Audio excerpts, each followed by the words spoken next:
Well, I think it started off by observing really that there was a rather large gap in the market.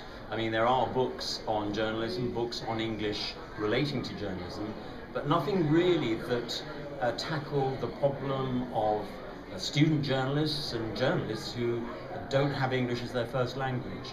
And I thought this was a gap that needed to be filled. In a sense, the other book started from too far advanced to a certain extent, and what we had to do was to go back to square one.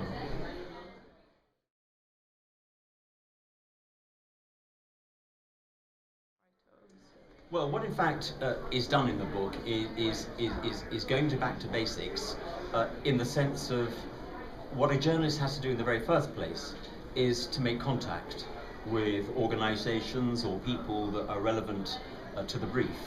And that in itself is problematic for people who don't have English as their first language, and it springs really from a cultural difference.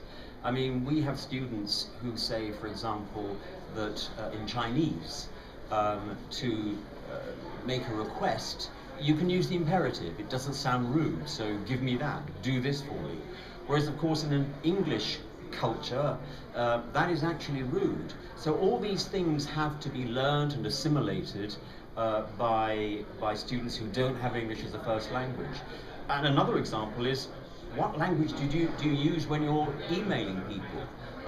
Emails, for example, in Russia can be very elaborate. In English, they tend to be rather terse. So again, it's a kind of a cultural difference. And language reflects culture, and that is one of the themes of the book.